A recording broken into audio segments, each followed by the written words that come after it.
This week we are talking about 3 common mistakes that organisations make with logistics outsourcing. Why?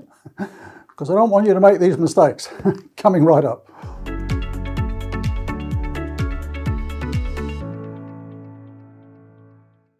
So 3 common logistics outsourcing mistakes. If you're new to the channel, do make sure you subscribe. That way you'll get notified every time we have new videos coming out.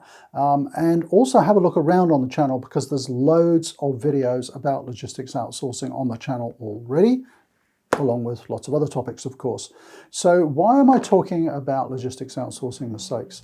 I suppose I've seen organisations make these mistakes more recently than I have in the past, if that makes sense. So I've been involved with our consulting company, Logistics Bureau, for helping people through outsourcing it for about 30 years. These mistakes have been sort of common through those 30 years, but I think people are making them a bit more often now. So I think it's worth highlighting because I don't want you to make these mistakes if you're new to logistics outsourcing. If you're not new to logistics outsourcing, do comment down below on what you think are additional mistakes, either from the customer or the 3PL perspective. So what are the 3? Number 1, not leaving enough time. Now this is particularly important at the moment. So through all the disruption of COVID, and we're still suffering from it, there's an immense disruption of the 3PL market, the warehousing market, the freight market, and it's a little bit more difficult than normal to go through that process and really have a good, robust selection, evaluation process to be picking your new warehousing or freight providers. And it's getting harder and harder to find good ones that are going to be a match for you. A lot of them are really busy, and we've seen that with some of our clients where, they've started to undertake that process, and people that traditionally, organisations that traditionally would be going, yeah, we'd love to bid for this work, are saying, sorry, we're too busy. So allow more time. I love it when a new client calls us and says, oh, look, we're thinking about outsourcing our warehousing or changing our warehousing provider, and we'd like help through the process. My first question always is, what's the timeline? And I've had a few recently where they say, oh, probably middle of next year. Oh, yes, sensible timelines. Don't leave things up until the existing contract's about to run out. Leave yourself 3 or 4 months only. That's just not enough. So the sooner you start thinking about it and preparing how you're going to go about it, the better. So don't use too short a time frame. Number 2, I have talked about this so many times. Mistake number 2 is not providing enough detail through the process to your potential suppliers, your potential providers of warehousing and transport services. I kind of get a bit fed up of talking about this, but I still keep saying the same mistakes. Not enough detail, and make sure it's accurate.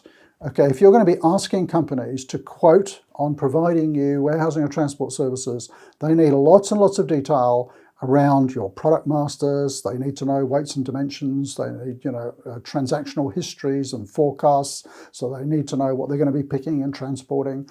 They might need customer location details so they can work out where all the products are moving to.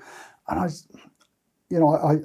it's not a reluctance. I'm not saying that companies are reluctant to share that information necessarily. They just don't have it in sufficient detail, which is really, in 2023, quite surprising. We should have systems in place now where we have good product masters, good transactional history, and so on. So if you don't have that sort of information in accurate detail, it makes the whole thing a lot harder. Number 3. What would be the number 3 mistake, do you think? Approaching the wrong suppliers. Yeah, it still happens. If I was talking on a video 10 years ago, I would have been saying a mistake would have been approaching too many suppliers. If you're going to the market and expecting 20 companies to bid for your business, well, guess what? The word gets around and, they're thinking, oh, there's a 1 in 20 chance here. Should we bother? In this particular market at the moment, they'd be saying, no, not worth bothering because they're all pretty busy anyway. But I think people are a lot more sensible now, and they're getting down to, what's the magic number?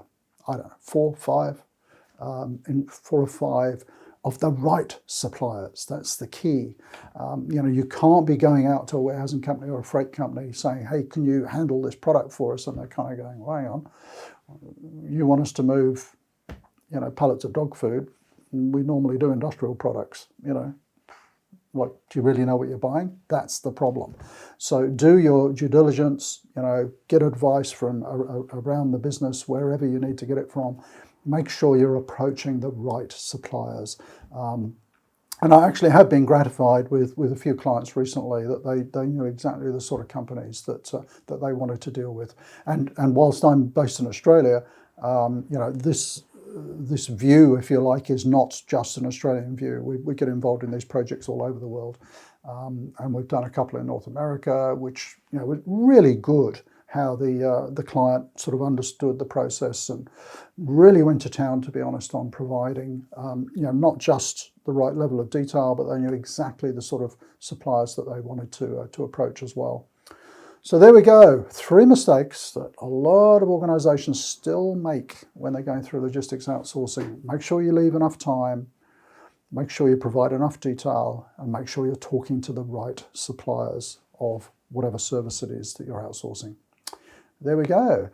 If you've been involved in logistics outsourcing yourself, and I know a lot of people on the channel have been, for many years, do comment down below on what you think are some of the common mistakes as well. Let's share the information here. Let's share the knowledge. What are some of the common mistakes you've seen, and particularly in the last year or so? So thanks for watching, and we'll see you very soon. Bye for now.